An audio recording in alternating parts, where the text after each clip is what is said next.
So dear students, good night. I am very happy to have been able to find Doctorandus Gijs van den Broek willing and happy to end our series of classes on Agrifood, Biotechnology and the law by focusing on a much wider perspective. So we've been discussing food, research and IP, food and markets, food and quality, food and biosafety. But we all realize, I think, somewhere at the back of our head that what is even more important and what is probably most important is that all of this comes to the service of the Sustainable Development Goals, which is eradicating hunger, serving food security. And on a daily basis, we mainly reflect about that for our daily food here at home. But I'm happy that Gijs van den Broek is willing to open our horizon and kind of insert an international and global perspective in terms of legislation, in terms of practice, and in terms of impact for developing countries. So, Jazz, without any further ado, you have the floor, and I suggest you introduce yourself. Hi, good evening, everyone. My name is Gijs van den Broek. My English name is Jazz, so if you don't know how to pronounce my name, you can call me Jazz. And I'm very happy to be here with you all and to share with you today this. I'll tell you a bit more about my work later, but I'm happy to present it here in an environment in which I usually don't move much. So before we go ahead, I would appreciate if a few people would turn on maybe their cameras if they're comfortable, because I find I'm just looking at a black screen kind of now, and it is kind of it would make it easier for me if I could see some faces. So if you're comfortable and if it's possible for you, do turn on your screen. I will only see it very small, but then at least I have more sense of interaction. And thank you very much. And then I will share with you my presentation. You can see my screen.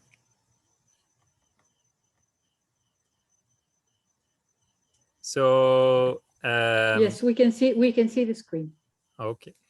So yeah, briefly introduce myself. So I work with Sana Forest. We're a worldwide volunteering organization, and we focus on food security. We actually started off as a reforestation organization, and this picture here, this is where I am right now. This is where I live. You can see in the background, this is my hut. So this forest here, 18 years ago when we started, this was a desert. But then gradually, when we started thinking about other projects, we evolved into a food security project. So what we do is we have campuses in Kenya, Haiti, and in the northeast of India. And we grow, we go to areas where there is a lot of drought, lack of water, and where people are suffering from the results of also of climate change, unpredictable climate, prolonged heat, less rainfall, and desertification, which is a growing problem across the world because the forests in the areas are being chopped down, which starts kind of a vicious cycle of soil degradation, less rain, more heat, and then people have to eventually leave the land, go to the city where it's hard for them to find work. So our goal is to go to these remote areas where people are malnourished. They have very poor diets, and we kind of want to what's the saying? Kill two birds with one stone. We go and we give these villagers trees, and not just any kind of trees. We give them food-bearing trees, so fruit trees or trees with nuts or leaves you can eat, and preferably food trees that have the nutrients that complement their diet. For instance, in Kenya, we grow a lot of moringa. Moringa has a lot of iron, and people there have a lot of iron deficiency. So we give these trees to the people there. They plant them around their homes. We do it together with them. We show them how to take care of them. We do water conservation work. And then the people themselves take care of them, which, because it's often a challenge as a reforestation organization, you can plant a tree, but then what happens 5 years later, 10 years later when you leave? How will you know? They won't chop it down. Cattle can come and eat it. People can use it for firewood. They can use it for, they can build a road there or whatnot. So we plant them with the trees with the people around their homes, and they take care of them because they give food and they complement their diet. And in this way, we give them long-term food security. These trees, they grow 100 years old, so it's for their entire life. And at the same time, we're regenerating the ecosystem and building resilience against the effect of climate change. So that is just one example of something I will discuss at the end of the lecture, a paradigm which I will call agroecology. This is this picture here. These are nuts we grow in Haiti, the Maya nut. It's a very nutritious nut. And it's one of these foods that people have forgotten, but it's actually super, super nutritious and super useful. So there's gonna be two parts in my exposition, in my presentation. If you have any questions, you're welcome to ask. If it's like small questions, clarifications, you can ask them during my presentation. If you have more like deeper, profound, broader questions, maybe save them until the end. You can also type them in the chat, and Professor Van Overwalle will keep track of them and nudge me if there is something important. Before I start with what I would like to share, I just want to hear from you. Maybe you've done some reading to prepare for this class today, but before you did that, what is kind of, when you think of food security, what is the first thing that comes to your mind? Is this a challenge? Do you, like, just intuitively, the first thing you think of, are there a lot of people that are hungry? Is hunger disappearing? Is it increasing? Is food security going to be a challenge for the 21st century or not? What would be your first thought without doing any research on this?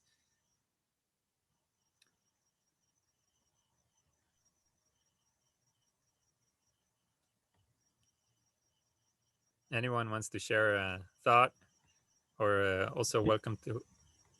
Yes. It's one of the many challenges we have ahead, right? One of the challenges of the century, I guess. But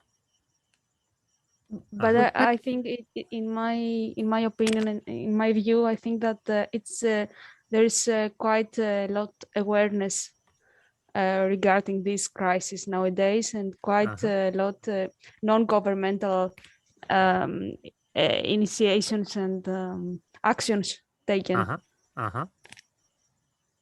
In the chat, Daniel says there's a problem of capacity of production and too many people. Katarina says too many people and less resources, too much meat production.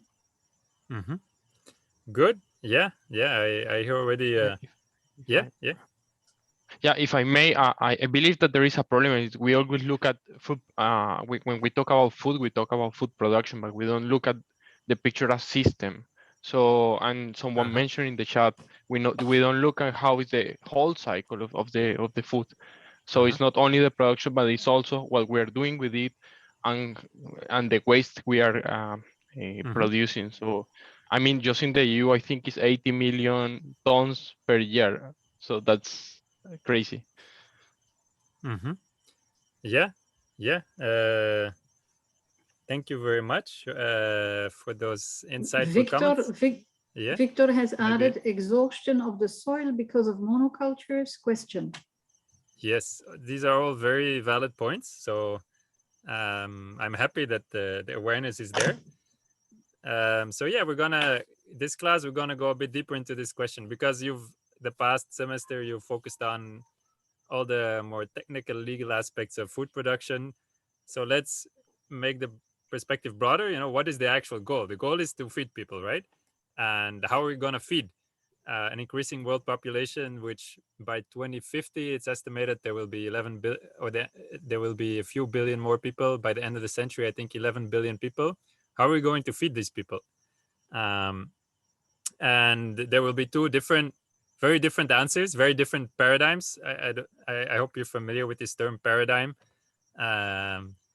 Two very kind of different ways of thinking to answer this question, and one is emergent, and the other one is more what we've been doing the past 50 years. But I won't give it away yet.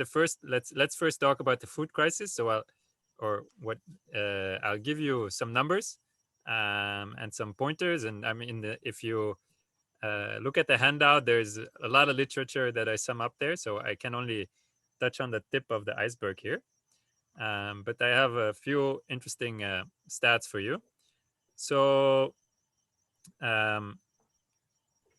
is there who thinks that you can? There's this raise hand button though in Zoom. If you think that hunger is decreasing in the world, raise your hand.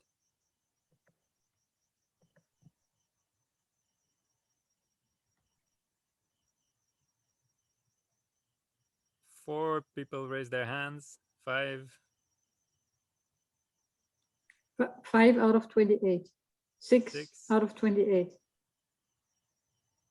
So the majority is correct. Hunger is increasing, and it's increasing steeply. Hunger globally, so undernutrition, meaning not having enough food to eat, not having enough calories to eat. It was going down the past decades, mostly because of big improvements in food security in Asia, China, and India. But since the middle of the last decade, 2014, it's been rising again. Something which took many people by surprise. And then, of course, the past year, the pandemic has pushed an additional.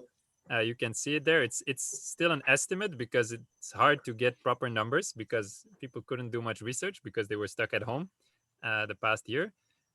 So the past 1 year, an estimated 116 million people more have been pushed into undernourishment, which is as big an increase as the past 5 years. And so 10% of the world population today is hungry.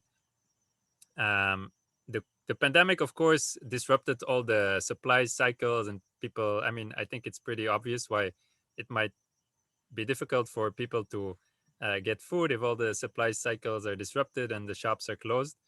And it's estimated that when the pandemic eases, the number of undernourished people will go down again. But the current FAO, the FAO Food and Agricultural Organization of the United Nations, I will quote them a lot, estimates that in 2030, there will still be 30 million people more undernourished than if there wouldn't have been a pandemic.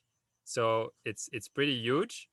And it also gives a lot of food for thought on how our food system is organized. And our food system is it's a very wide web, spread, very globalized with very long supply chains. And if, somewhere something gets disrupted, it has implications for people on the other side of the world. So one of the discussion points towards the end will be, do we focus more on local food or on a globalized food economy?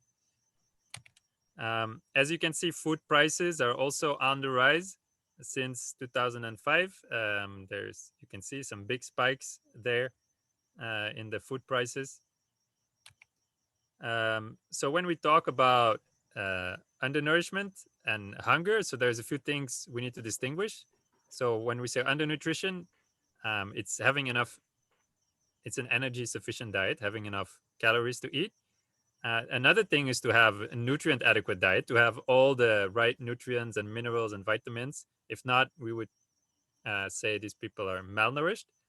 But then still, the next thing is to have an actual healthy diet, which you can have all the right nutrients, but still, if you're eating junk food or you don't eat enough diverse food, it won't be a healthy diet. So there is in the red bar, there is this 770 million people, where the estimate is that between 2 and 3 billion people on the planet are not able to afford a healthy diet. So not only hunger is on the rise, but also obesity is on the rise. We call this the double burden of malnutrition. So on one hand, here you can see the statistics of obesity. In the Americas, 60%, over 60% of the population is obese. Europe is going there too. So what we see is, on the one hand, and often in the same country, some people don't have enough to eat, others have enough to eat, but the quality is very poor. And definitely in the lower income classes, people will be obese, less healthy, because they eat very poor quality food. It's a very interesting documentary that just came out, produced by Billie Eilish. They're trying to kill us, about communities of color in the United States, how they lack access to healthy food, and it's very ingrained into the food system. So if you see that somewhere on Netflix, definitely check it out. So 2 to 3 billion people are not able to afford a healthy diet. So that's pretty huge. So why? But we're gonna focus mainly on the undernourishment here, although it's all kind of connected.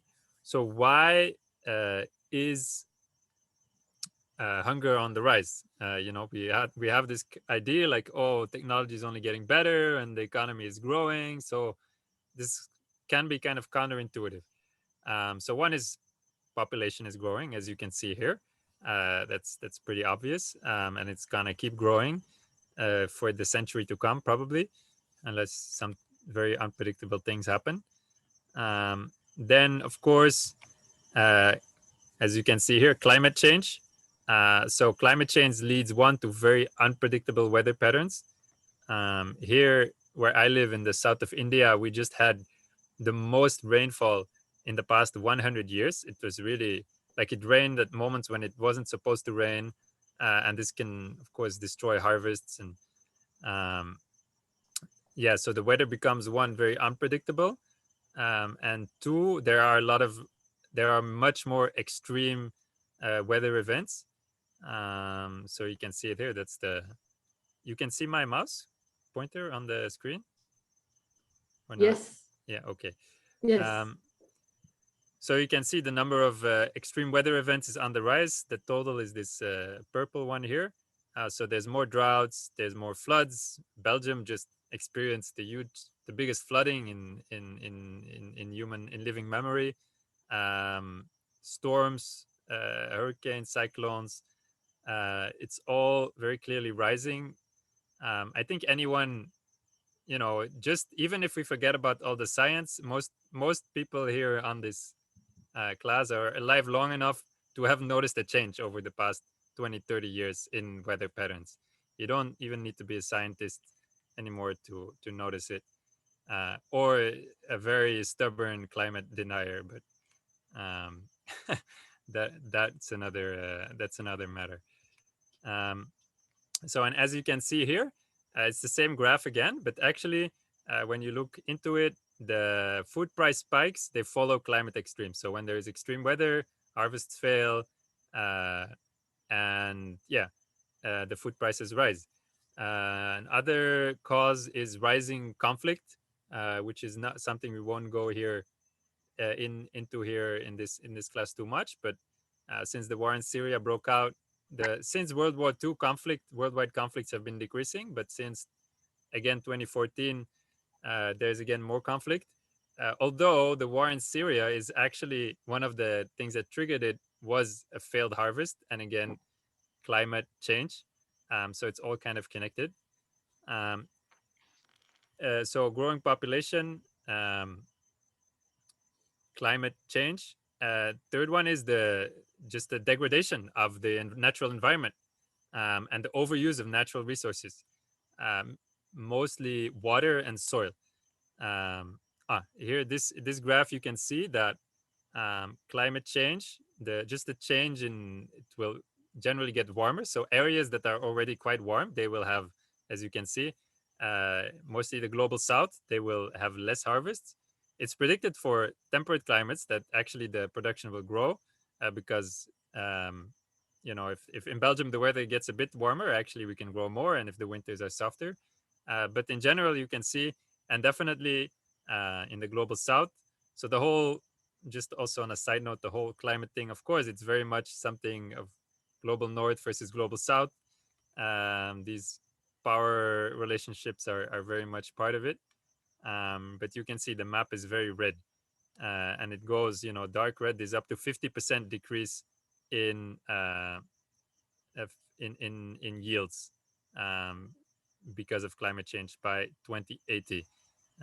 This is from a UNEP, United Nations Environmental Program report about the impact of climate change on food production. It's a very interesting report. I definitely recommend it if you're interested.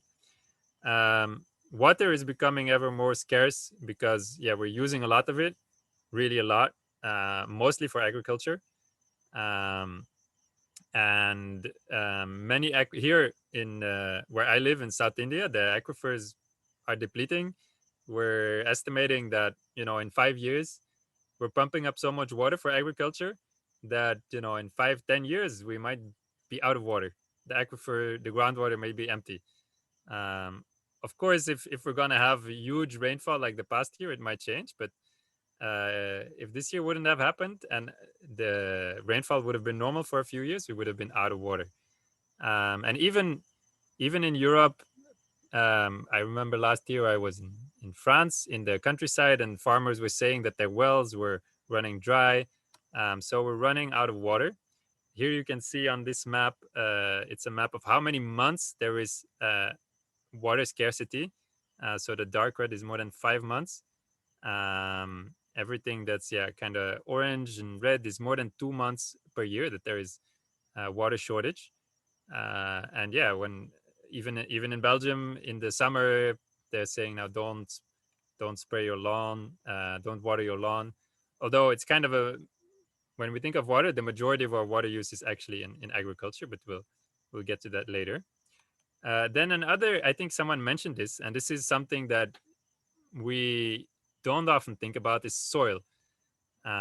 So the way we're doing agriculture with lots of fertilizers and also tilling the soil actually causes lots of erosion and leads the soil to degrade. So fertile topsoil, the dark, what we call the humus, not the food, but that dark, rich soil, it's actually it's a natural resource which is limited, and we're currently depleting this resource at the rate which is 20 to 100 times higher than nature can refill it. So it's a limited natural resource, and soils are just we've lost some people estimate half of all the topsoil we have in the past 50 years. You can find more numbers in the handout. So the estimate is that 33% of all arable land, of all lands that are usable for growing crops, 33% is degraded. So again, you can see red. The map is very red and orange, and there's one estimate by the FAO that if we continue like this, we only have 60 years of harvest left. Like the entire Midwest of the US, you can see it's very red here also. The way farming is happening there now, it will be a desert. If they continue like this, the Midwest of the US will be a desert in 30 years. Even the Amazon can easily, once it's deforested, turn into a desert.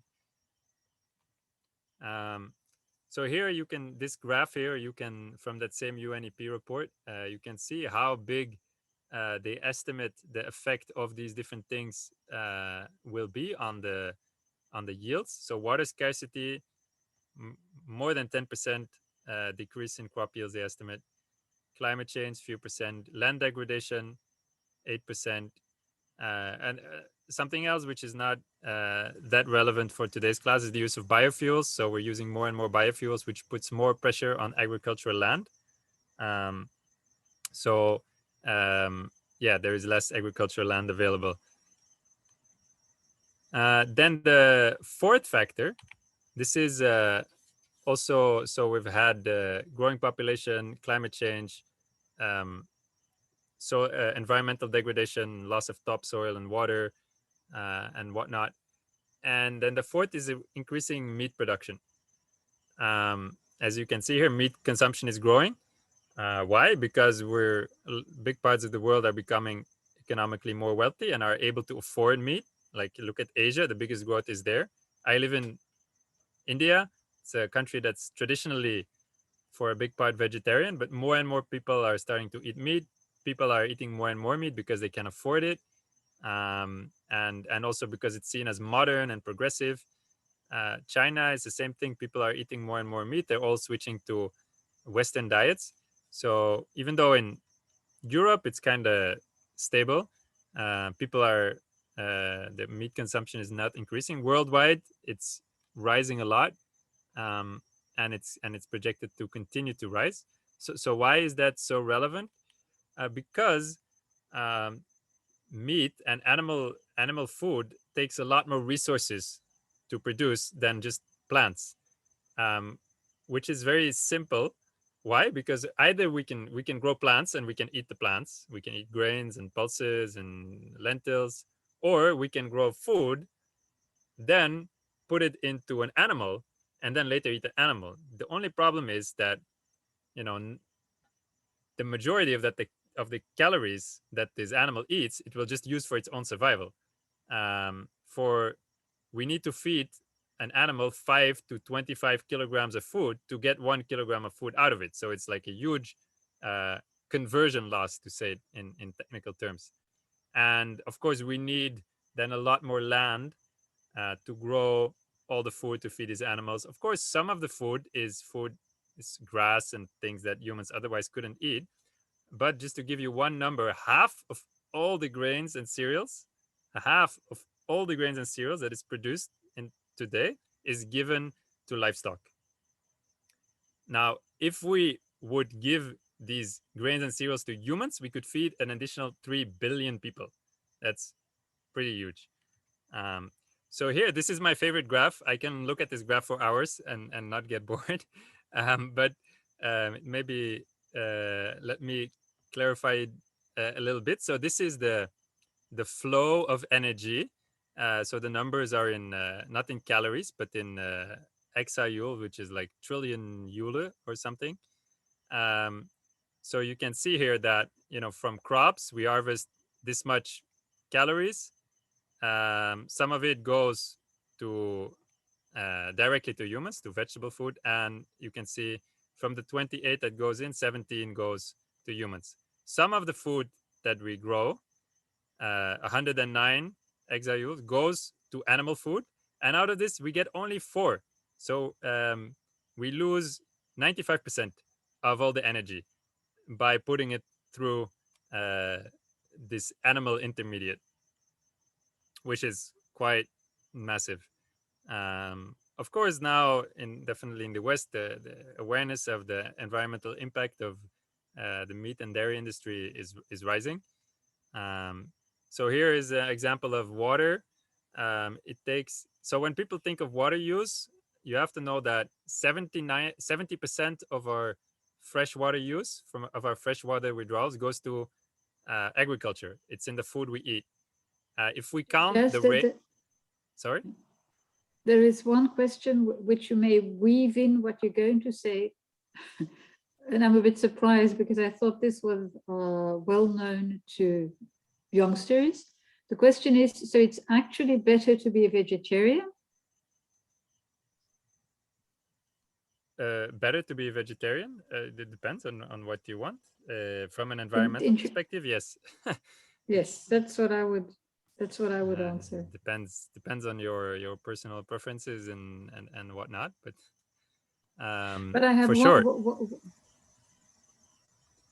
But I have a connected question with regard to soya.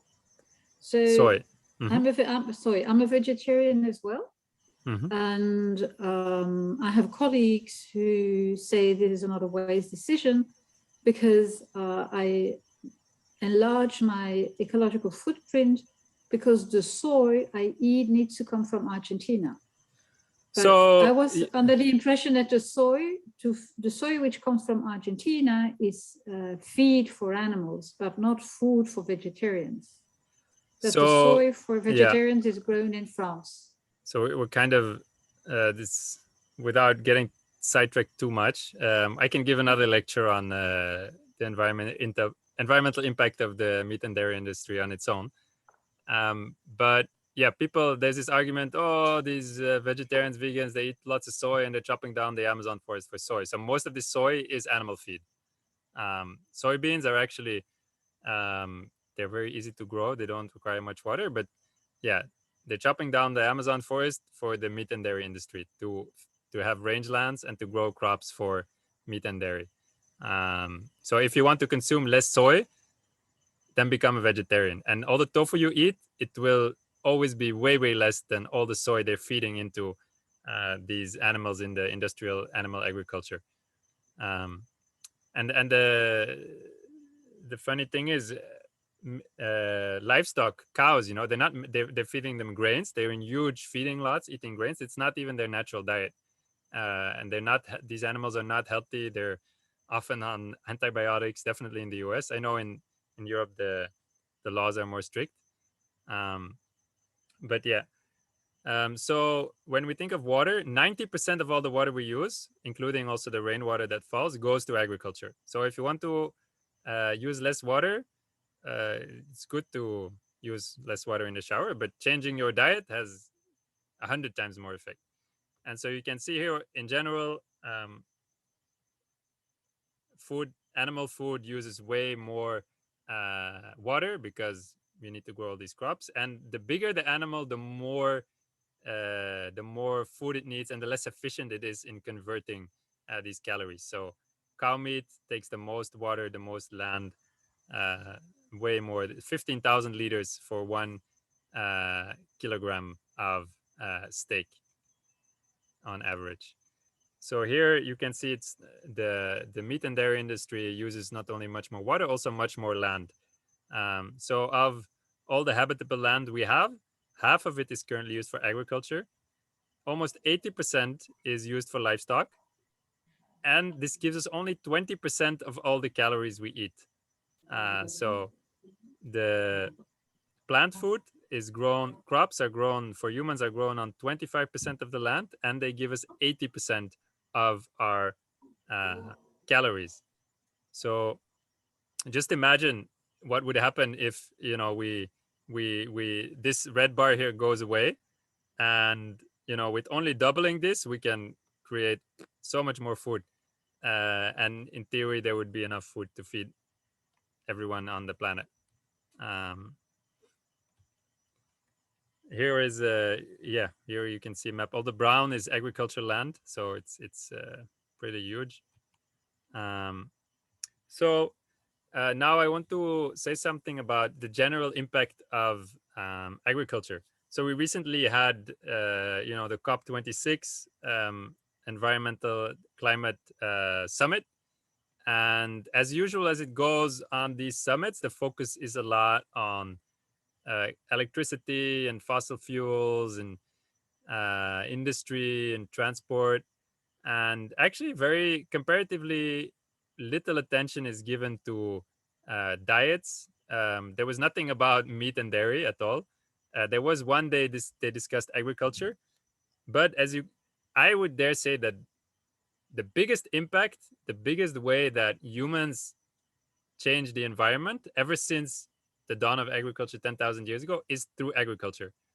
It is a huge way that we impact the climate. And as you can see here, this is the official IPCC numbers. 25% of emissions come from agriculture and related land use, which is just as much as electricity. And it's not only about, that's just the greenhouse gas emissions, but then there is a huge impact on soil, on water, and then, you know, all the and lots of pollution also come with agriculture. So for me, the number one reason for environmental degradation today is definitely our food system. And it's also where we can actually very easily make lots and lots of gains. But because this will require a paradigm shift. This is, I think, why it's not discussed on these high levels so much, and why everyone at the COP26, or at least all these leaders, are talking about climate change and at the same time eating steak and lobster. It's true. It's not a joke. So again, here you can see some more numbers about the huge impact that agriculture is having. So 26% of all greenhouse gases, 50% of all land use, 70% of all our water, freshwater withdrawal, 80% of eutrophication. Eutrophication means that there is, because of runoff of manure, of livestock and of fertilizers, there is too much nitrogen in the water, which causes algal bloom.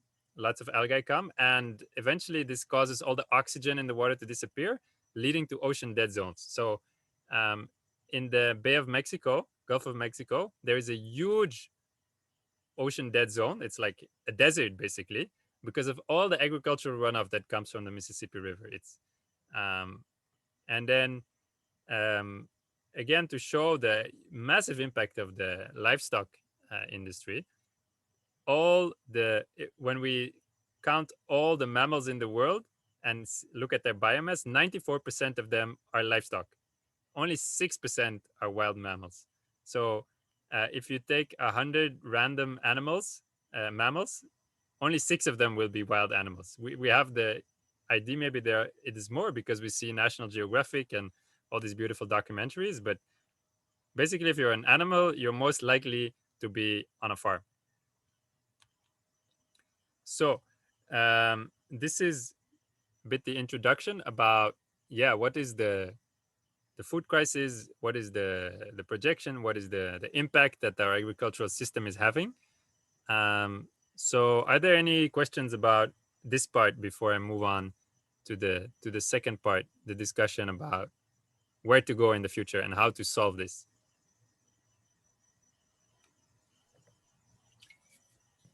There is a question in the chat from Maria. Maria, can you come online, or do you want me to read it out loud?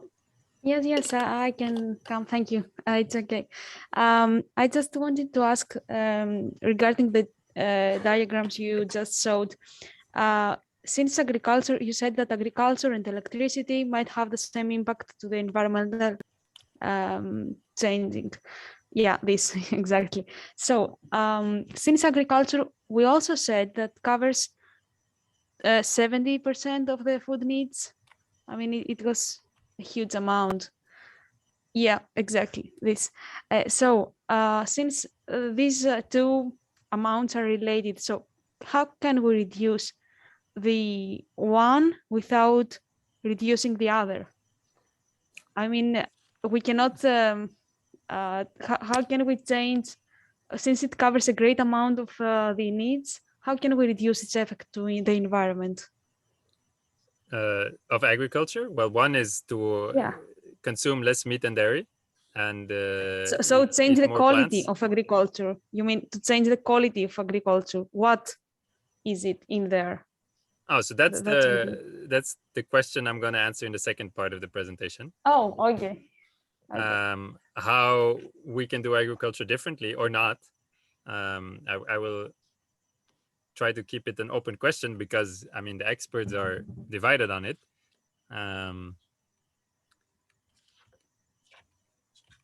So any other urgent questions about this part, or shall we move on to the second half?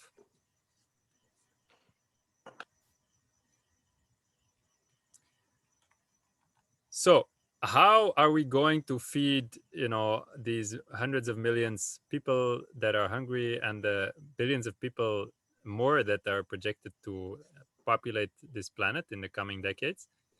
So there is two different paradigms, two different stories that we can tell in order, two different answers we can give. And I don't know if you've read much of the term paradigm comes from the work of Thomas Kuhn, and it's like an ideology. It's like an kind of a way of thinking, And when you're in one system of thinking, it's very hard. It's very hard to see the logic of the other system, and it's not easy for a society to shift from one paradigm to another. That only happens in rarely and in moments of crisis. So, what is the model of agriculture that I wouldn't say is prevalent? The majority of farmers are actually smallholder farmers in the global south, and they still produce actually the majority of the food. But at least in the global north, and this is the growing tendency, we have what we call industrial agriculture. So this is something that mainly started after the Second World War, and probably also because of the Second World War. There is an interesting if you've seen the documentary, Professor, did you share with them that documentary film? I shared various documentaries, so you have to be a bit more specific. What was the one? Yeah, in one of the documentaries, one of the interviewees mentioned, that the modern agriculture, it's an industry of war. Basically, after the war, they were producing lots of bombs, but they didn't know what to do with this technology, and it was actually put to use in agriculture because the fertilizers that we use, they're nitrogen based, and they're actually explosive. As maybe you remember, 2 years ago in Beirut, there was a huge explosion. It was actually fertilizer and pesticides, which this technology was based on the technology for nerve gas. So industrial agriculture uses the idea is we use lots amount of fertilizers and pesticides. So here you can see on this graph the fertilizers since the 1960s has hugely increased. Same with pesticides. In the past decades, it also has hugely increased, and also using much more water, much more irrigation. So basically, what the shift that happened definitely in the global north, and that's now also happening in the global south, and what actually the global north is advocating and trying to also establish in the global south and under the under various development schemes. So it's a agriculture which is very dependent on actually based on fossil fuels, because fertilizers, pesticides, they're made from fossil fuels, and to use lots of machine power to pump water, again fossil fuels. So it's very heavy on fossil fuels and on these technological man-made chemicals. The result of that is a drastic reduce in labor force, in manpower. So here you can see the amount, my ancestors and probably your ancestors, you just have to go back enough generations and you have farmers. 200 years ago, many places, the majority of the people were farmers. Nowadays, in the global north, it's maybe 2-3% of the population, which is growing the food for all the rest. Why? Because of these massive inputs of resources, the yields have increased, and we've replaced manpower and in some cases animal power through fossil fuels, because of the fertilizers, pesticides, the machines we use, the tractors, and the use of irrigation and pumping up lots and lots of water. So here you can see another graph that shows this. The more horsepower, we use, the more the crop yield goes up per hectare. So if we put in more and more of these fertilizers, pesticides, we can grow more crops in a more efficient manner. So you can see that here, crop production has hugely increased. At the same time, the amount of land has also animal food production has hugely increased. We're producing, we're growing animals in fact what we call factory farms these days. They're huge enterprises with thousands and thousands of animals, very far away from the idyllic farmer John that we maybe saw in our children's books. This is not how most farms in the global north now operate anymore. So animals are produced almost like on a conveyor belt, literally in many cases. If you see these images from slaughterhouses, so this is one of the broiler chicken farm. Although they're I heard that now, yeah, they're starting to be banned in some countries. These broiler chicken farms, because as you can imagine, it's not so pleasant for a chicken to be here. Um, so this system is based on lots of fossil fuel inputs, which decreases the amount of manpower needed, uh, and where you can get more yields on the same amount of land. So you can see on this graph the amount of agricultural land has not increased much, but the yields have grown. Why? Because these technologies, allow us to grow huge monocultures, which we can harvest with machines and are very easy to process in that way. And of course, then at the end of the day, you also make much more money because um, you need much more money because you need to buy all the fertilizers, pesticides, and all the machines. But because you need to, you have much less wages to pay, it's much more profitable. And what we see is agriculture, food has become a global it's a global business. Food is shipped all over the world. Exports have grown, and because of increasing better storage techniques, you can ship food all over the world. Um, and here you can see how much one agricultural worker can add as to the what the monetary value is of one agricultural worker. And you see in the global north, it goes up to $100,000 per year for just one farmer. And as you can see in the global south, it's way less, not even $5,000. So we've increased all these fossil fuel inputs. With much less manpower, we can grow much more food on the same amount of land. Now, of course, there are some issues with this system. That this system has led to uh, the water scarcity that we mentioned, and also the soil degradation and the loss of topsoil. Um, why? Because when you use all these chemicals on the land, actually the land itself loses a lot of its fertility, because these chemicals, these pesticides, and definite, the pinnacle of this are the GMOs that are and the breeds that are bred to resist certain pesticides. They kill everything apart from the one plant we want to grow. Well, actually, there's fertile soil. Soil is fertile because there is lots of bacteria and rainworms and many things are happening in the soil, which are uh, eating up and processing all the decomposing all the organic matter and making the soil fertile. So if you put all these chemicals on it, you're actually killing the soil, um, making it, and then it can retain less water.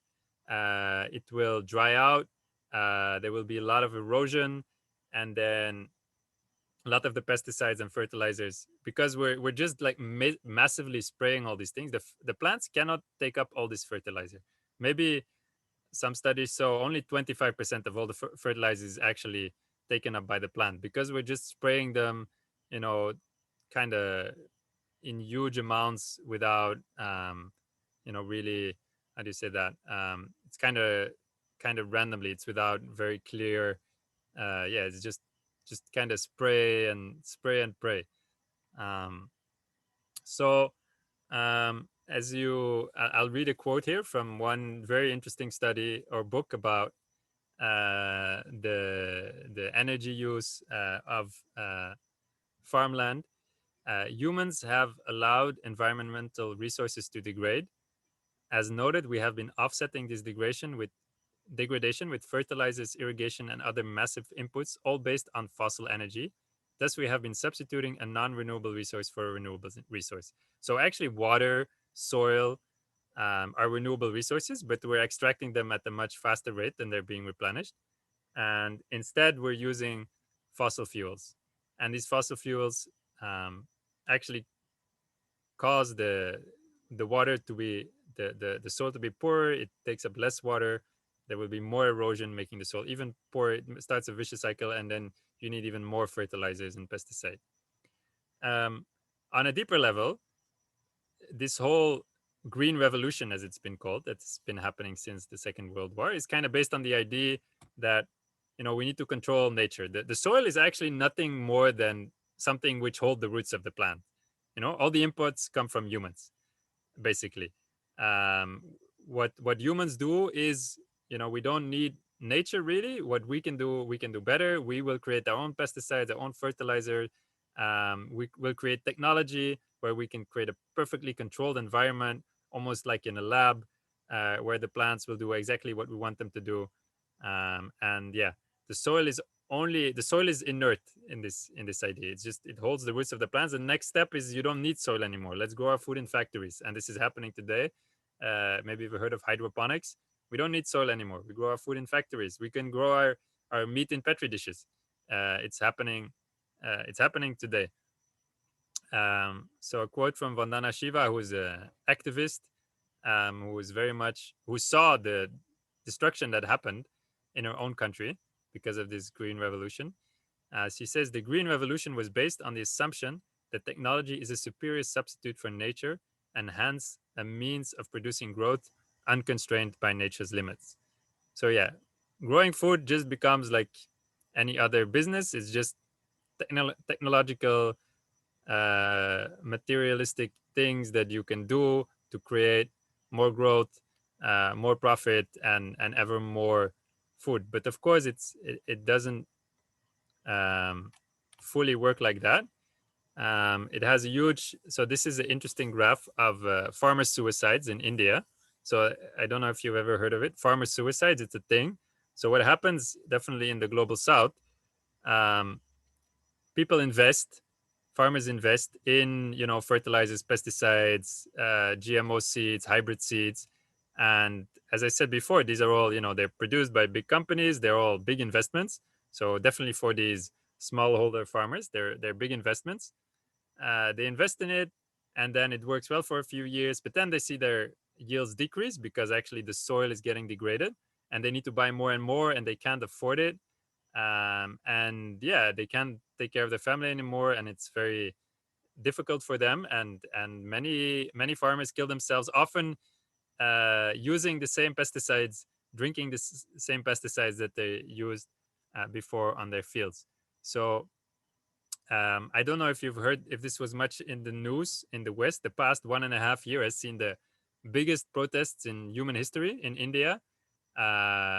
Somebody told me today there were in total 250 million people involved. So the national government in India wanted to pass laws which were in favor of big industrial agriculture and scaling up agriculture. Of course, India still has millions, hundreds of millions small farmers, and they saw what was coming. They would be put out of work because yeah, it's a system in which you need lots of money, lots of investment, and then you can create this profit. But if you can't keep up, you will lose your job.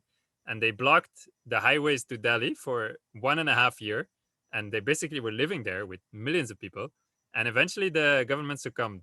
I think a month ago, they finally yeah, changed their plan. So this is industrial agriculture. Now, what is the other side of the coin? I don't know if there's a question about this aspect. Any technical questions about what I just presented?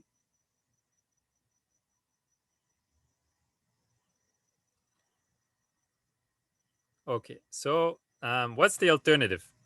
So the alternative that's growing, and not just in hippies in forest circles like me, but this is something that's being more and more advocated, mostly by the FAO itself. So not just FAO is again the Food and Agriculture Organization of the United Nations itself, is trying to advocate for a new model, and many of the UN agencies are following it. And it's even in the, when you read it, it's even in the Sustainable Development Goals. So that's agroecology. What is agroecology? So it's doing agriculture in a way that actually works with the ecosystem rather than industrial agriculture, saying we don't need ecosystem, we're just gonna bulldoze everything with fertilizers, pesticides. Agroecology doesn't mean, it's not a particular technique. There are many techniques. It's more an idea, a philosophy that we're gonna work with nature rather than trying to force nature or control nature. The pictures here are from agroecological regenerative farm, which is just 1 kilometer from where I live. It's part of the the community where I live. It's part of a bigger kind of alternative, sustainable community, and we have many farms. It's called Auroville. We have many farms, many of them regenerative. So you can see it's very diverse, and it's producing abundantly on soil that 50 years ago was a desert. But yeah, so so one of the typical definitions of agroecology you can see here. It's the application of ecological concepts and principles to the design and management of sustainable ecosystems. So it's really thinking of agriculture in the terms of natural resources. How can we improve the natural fertility of the soil rather than just taking over with our chemical means? Starting really from, how do we make soils healthy? How do we make soil fertile? Fertility comes from the soil. How do we keep water on the land rather than depending on, huge technological force to do this for us? So how can we just have nature do its work? And it requires often more manpower, but if it's done well. But this is still like, this is still a field that's really growing, and it's like there's still a lot of things we need to learn, but there's many oh, someone is losing connection. Oh, okay. It's actually possible to grow to have systems which are producing much more and much better uh, than even industrial agriculture. Like a system like this, if you design, of course, it takes a lot of expertise, it takes a lot of experience, and many of these techniques we're still learning, we're still developing, we're rediscovering them also from indigenous people, traditional farmers. And it just also, it takes a lot of patience and understanding. You need to really understand, it's very localized, how the local ecosystem works. If there is a certain pest, a certain animal, how to because in nature, in an ecosystem, everything balances itself out. If there is too much of one thing, normally there is something else which will, if there is a pest, it means there is an imbalance in the system. That normally pests, everything in nature has something else that keeps it in check. That's the balance of an ecosystem. So pests just mean there is an imbalance in your ecosystem. Of course, it takes time and many years, and we'll see a video. I'll show you a video because it's much easier to understand this when you actually see it. So you can actually have systems that are more productive and at the same time don't not only do not have a negative effect on the environment, they have a positive effect on the environment. Look at this farm; it's very green. It's and this was a desert. Like the whole community where I live, it was a desert 50 years ago. So this is actually storing lots of. It's very green. It's taking up lots of carbon. By the way, did you know that the soil holds 3 times more carbon than the atmosphere? So if there is soil erosion, that's also a huge cause of greenhouse gas emission, which many people are not fully aware of. So let's look at the definition of the FAO. There's also a social aspect of it, which is more about local, supporting local small farmers, traditional knowledge, small scale, locally oriented, also empowering women, empowering indigenous people, rather than supporting huge agribusinesses to make big profit. It's more built on the individual. So I'll read this definition from the FAO. For you, agroecology is based on bottom-up and territorial processes, helping to deliver contextualized solutions to local problems. Agroecological innovations are based on the co-creation of knowledge, combining science with traditional, practical, and local knowledge of producers. By enhancing their autonomy and adaptive capacity, agroecology empowers producers and communities as key agents of change.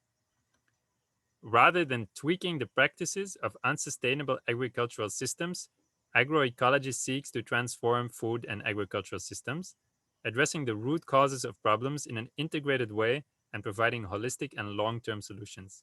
This includes an explicit focus on social and economic dimensions of food systems. Agroecology places a strong focus on the rights of women, youth, and indigenous people. So this is not just some leftist think tank saying this. This is the FAO, which has all the countries in the world as members. So it's not. It's becoming more and more. People are becoming more and more aware of these things. When we read the Sustainable Development Goals, I'm sure you're all aware of the Sustainable Development Goals. One of the 17 goals is to achieve zero hunger by 2030. And again, when you read it, very much this kind of way of ecological thinking is there. So this is what it says about zero hunger: to ensure sustainable food production systems and implement resilient agricultural practices that increase productivity and production, that help maintain ecosystems, that strengthen capacity for adaptation to climate change, extreme weather, drought, flooding, and other disasters, and that progressively improve land and soil quality. So that's exactly what I was talking about. Maintain the genetic diversity. Diversity, it's one of the key ideas of agroecology. The genetic diversity of seeds, cultivated plants, and farmed and domesticated animals, and their related wild species, including through soundly managed and diversified seed and plant banks at the national, regional, and international levels, and promote access to and fair and equitable sharing of benefits arising from the utilization of genetic resources and associated traditional knowledge as internationally agreed. So again, this is UN Sustainable Development Goals. It's pretty much out there. Although when you look at in practice, it's not what being practiced in practice. It's still not the majority of farmers that work like this, and also the I don't know if you're aware of this, but the farming industry is one of the most subsidized industries in the world. $700 billion per year go to farming subsidies, and they go indiscriminately.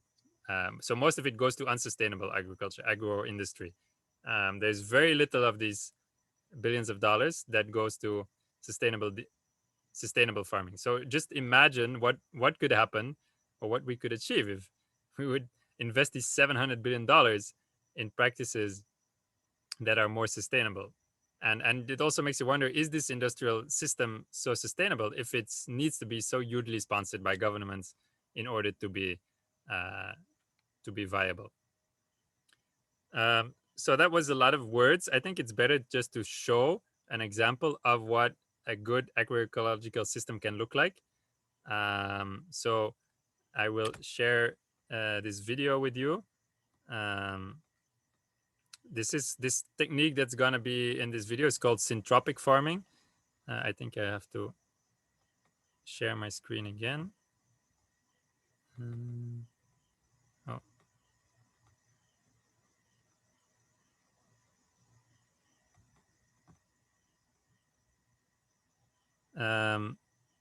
Just to give you an example of what can be achieved if we don't just come to the land and try to impose